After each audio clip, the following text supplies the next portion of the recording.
नाज़रीन, कमाए की दुनिया खाएंगे हम। कई शौहर हजरात इस फार्मूले पे इस यकसुई के साथ अमल दरामद करते हैं कि उनका घर टूटने से फिर कोई नहीं बचा सकता। आइए आपको छोटा सा एक खाका दिखाते हैं। या अल्लाह, मुझे कैसा शौहर दे दिया है।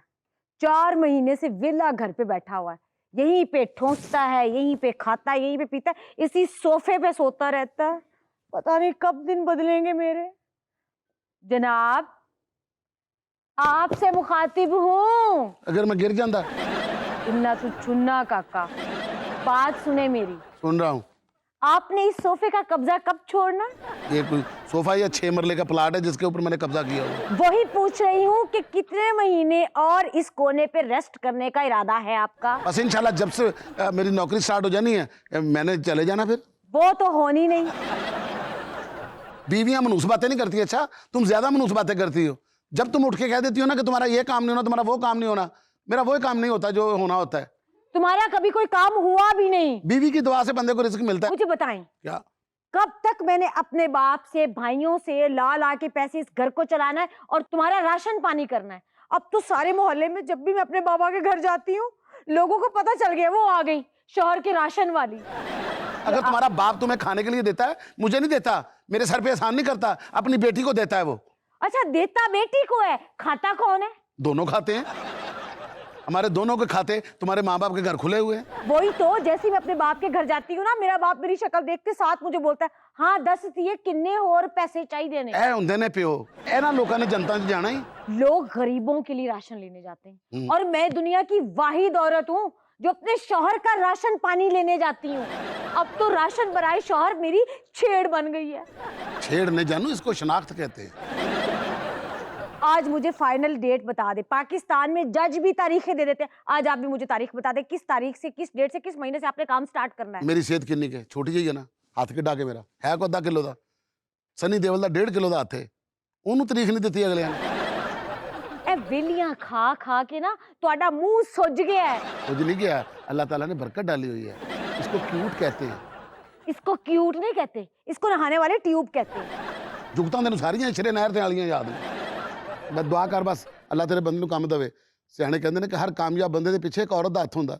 मैं जदों कामयाब सी उदों तेरा हत्थ आया। नहीं, तेरा की मतलब है कि हुण मैं हाथ पीछे खींच लिया? पिछे खिंचिया तो मैं घर वेला बैठा ना। जा जाके अपने भरावां नूं कह जदों तक नौकरी नहीं लगदी थोड़े जे पैसे भेजण। ये थोड़े थोड़े पैसे भेजते हुए आज 4 महीने हो गए हैं। बेटी को देते हैं, गैर को देते हैं वो। नहीं नहीं, बेटी तो फिर घर पे ही बैठ के खा सकती थी। जुआई को देते हैं। जुआई को देते हैं। तुमने जॉब नहीं करनी? जॉब में किस जॉब पे नहीं जाता, बाहर काम है ही कोई नहीं, सारे बंदे तो वेले फिर रहे हैं। जिस लटके हुए मुंह से तुम जाते हो ना, तुम्हें जॉब मिल ही नहीं सकती। आदत पड़ गई, तुम्हें पोस्ती हो गए हो घर पड़े पड़े।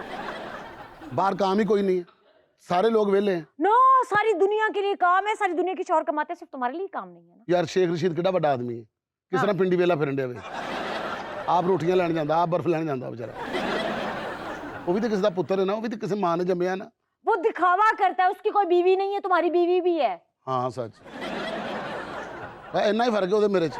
चलो हुण याद आ गया तो दसो कदों काम करना।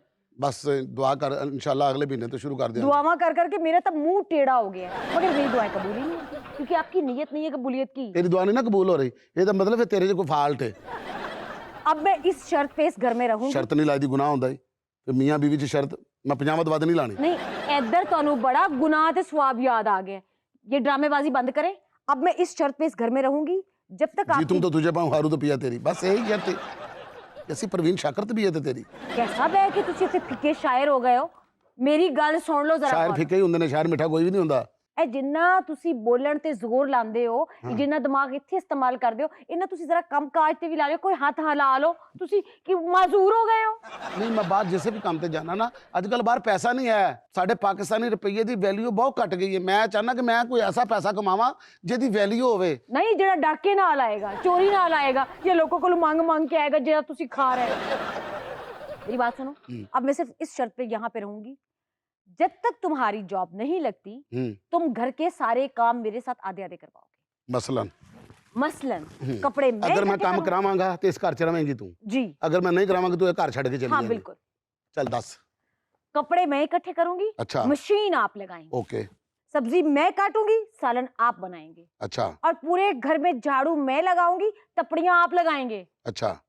और बाहर से सौदा सलफ तो आप लाते ही हैं। ਬੰਦਾ ਕੱਪੜੇ ਧੋਂਦਾ ਚੰਗਾ ਲੱਗੇਗਾ? ਮੈਂ ਕੱਪੜੇ ਧੋ ਰਿਹਾ ਵਾਂ, ਉੱਤੋਂ ਤੇਰਾ ਕੋਈ ਜਾਣਨ ਵਾਲਾ ਰਿਸ਼ਤੇਦਾਰ ਆ ਜਾਏ, वो यही कहेगा कि आप कपड़े धोते हुए बड़े अच्छे लगे। ਅਗਲਾ ਕਹੇਗਾ ਥੱਲੇ ਲੱਗਾ, ਅਗਲਾ ਕਹੇਗਾ ਵੇਖੋ ਬੁੱਢੀ ਜਿਹੜੀ ਹੈ ਕਿਸ ਤਰ੍ਹਾਂ ਫੈਸ਼ਨ ਕਰਕੇ ਬੈਠੀ ਹੈ ਤੇ ਬੰਦਾ ਥਾਪਾ ਲੈ ਕੇ ਕੱਪੜੇ ਕੁੱਟਣ ਡਿਆ, ਮਸ਼ੀਨ ਲਾਈ ਹੈ, ਕਿੱਡਾ ਭੈੜਾ ਲੱਗਾਂਗਾ ਮੈਂ। आपके लिए इसमें ਮੈਂ ਚੰਗਾ ਭਲਾ ਤੇਰਾ ਸ਼ੌਹਰ ਭਰਜਾਈ ਟੈਪ ਹੋ ਕੇ ਮਸ਼ੀਨ ਲਾ ਕੇ ਖਲੋਤਾ ਹੋਵਾਂਗਾ। आपके लिए ये गैरत और ये चीजें नहीं बनी हुई, हाँ। आप छोड़ दें। ਮੇਰੇ ਲਈ ਨਹੀਂ ਬਣੀਆਂ। बिल्कुल नहीं बनी हुई। जब आप मेरे मायके वालों से लेके खाते हैं तब आपकी गैरत किधर जाती है? ਨਹੀਂ ਗੈਰਤ ਆਣੀ ਚਾਹੀਦੀ ਮੈਨੂੰ। ਫਿਰ ਇੱਕ ਕੰਮ ਨਹੀਂ। ਕਰ, ਮੇਰੇ ਕੱਪੜੇ ਪਾ ਕੇ ਤੂੰ ਕੰਮ ਤੇ ਜਾਇਆ ਕਰ। मैंने अपनी जिंदगी में तुम्हारे जैसा ढीठ शख्स नहीं देखा। ਤਾਂ ਵੇਖਣਾ ਦੁਨੀਆ ਦੇ ਉੱਤੇ ਵਾਹਦ ਔਰਤ ਹੈ ਜਿਹਨੂੰ ਇਹੋ ਜਿਹੀ ਚੀਜ਼ਾਂ ਨਜ਼ਰ ਆ ਰਹੀਆਂ।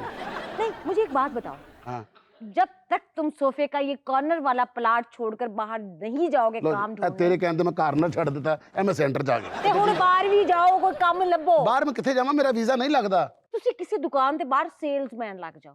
ਆਪੇ ਲੱਗ ਜਾਵਾਂ ਜਾ ਕੇ। ਚਲੋ ਹੋਰ ਕੁਛ ਨਹੀਂ ਹੁੰਦਾ ਤੇ ਕਿਧਰੇ ਤੰਦੂਰ ਖੋਲ। ਮੈਂ ਪਰਸੋਂ ਦੁਕਾਨ ਖੋਲੀ, ਅਗਲੇ ਨੇ ਇੰਨਾ ਕੁੱਟਿਆ ਮੈਨੂੰ। ਨਹੀਂ, ਕਿਉਂ ਕੁੱਟਿਆ ਉਹਨਾਂ ਨੇ? ਮੈਂ ਤਾਲਾ ਤੋੜ ਕੇ ਖੋਲੀ ਸੀ। ਤੁਸੀਂ ਮੇਰੀ ਗੱਲ ਸੁਣੋ, ਹਾਂ ਤੁਸੀਂ ਜਿਹੜਾ ਵੀ ਕੰਮ ਕਰੋਗੇ ਮੈਨੂੰ ਮਨਜ਼ੂਰ ਹੈ। ਦੱਸ ਕਿਹੜਾ ਕੰਮ ਕਰਾਂ, ਦੱਸ ਜਿਹੜਾ ਕਹਾਂਗੇ ਮੈਂ ਉਸ ਕੰਮ ਤੇ ਚਲਾ ਤੁਸੀਂ ਜਾਵਾਂ। ਕਿਧਰੇ ਬੱਸ ਤੇ ਕੰਡਕਟਰ ਲੱਗ ਜਾਓ। ਮੈਂ ਕੰਡਕਟਰ ਲੱਗ ਜਾਵਾਂ ਬੱਸ ਦੇ ਹਾਂ, ਉੱਤੇ। ਲੱਗ ਜਾਓ। ਪਤਾ ਕੀ ਮੇਰੀ ਆਦਤ ਤੇ ਤੈਨੂੰ ਪਤਾ ਇਹੋ ਜਿਹੀ ਹੈ, ਮੈਂ ਪੈਸੇ ਫੜ ਲਵਾਂ ਮੇਰਾ ਦਿਮਾਗ ਖਰਾਬ ਹੋ ਜਾਂਦਾ। ਮੈਂ ਸਾਰੀਆਂ ਸਵਾਰੀਆਂ ਕੋ ਪੈਸੇ ਫੜਨੇ ਨੇ ਤੇ ਮੈਂ ਹੱਥ ਮਾਰਨਾ ਚਾਲੇ ਤੇ ਉਹਨਾਂ ਨੇ ਨਿਕਲ ਜਾਣਾ ਤੇ ਮੈਂ ਪੈਸੇ ਲੈ ਕੇ ਘਰ ਆ ਜਾਣਾ। आप कहीं पे सेल्समैन लग जाओ, उसकी भी अच्छी खासी सैलरी होती है। ਮੈਂ ਸੇਲਸਮੈਨ ਲੱਗ ਜਾਣਾ, हाँ, ਪਤਾ ਮੇਰੇ ਕੋਲ ਕੰਮ ਨਹੀਂ ਹੁੰਦਾ ਫਿਰ। क्यों? ਮੇਰੇ ਤੇ ਜਦੋਂ ਰੋਬ ਚਲਾਉਂਦਾ ਨਾ ਮੈਨੂੰ 2 ਘੰਟੇ ਤੋਂ ਉੱਥੇ ਨਜ਼ਰ ਨਹੀਂ ਨਾ ਆਉਂਦੀ, ਮੇਰਾ ਦਿਲ ਖਰਾਬ ਹੋਣ ਲੱਗ ਪੈਂਦਾ। ਮੈਂ ਕਹਿੰਦਾ ਮੇਰੀ ਬੀਵੀ ਬੋਰ ਹੋ ਰਹੀ ਹੈ ਕਿ ਮੈਂ ਕੰਮ ਛੱਡ ਕੇ ਘਰ ਆ ਜਾਣਾ। नहीं, मैं नहीं ਹੁੰਦੀ ਬੋਰ, मैं नहीं ਹੁੰਦੀ ਬੋਰ। ਤੁਸੀਂ ਕੰਮ ਤੇ ਮੈਨੂੰ ਤੇ ਪਿੱਛੇ ਫੋਨ ਨਹੀਂ ਕਰਨਾ, ਜਾਓ। ਨਹੀਂ, ਮੈਂ ਤੁਹਾਨੂੰ ਕੋਈ ਫੋਨ ਮੈਂ ਨਹੀਂ ਕੰਮ ਤੇ ਚਲਾ ਜਾਣਾ। ਜਾਓ। ਫਿਰ ਆਪਣੇ ਪਿਓ ਨੂੰ ਨਾ ਕਹੀਂ ਇਹ ਵੇਲੋ ਘਰ ਨਹੀਂ ਆ ਰਿਹਾ, करना। ਤੁਸੀਂ ਜਾਓ। ਫਿਰ ਤੇਰਾ खैर। ਪਿਓ ਮੇਰੇ ਮਿੰਤਾ ਨਾ ਕਰੇ। कोई तेरी मिन्नता नहीं करता। आप मुझे अब फाइनल बताएं, आपने काम पे जाना है या नहीं? ਦੇਖ ਨਬੀਲਾ, ਗੱਲ ਪਤਾ ਕੀ ਹੈ, ਅੱਜ ਮੈਂ ਤੈਨੂੰ ਸੱਚੀ ਗੱਲ ਦੱਸ ਹੀ ਦਿਆਂ।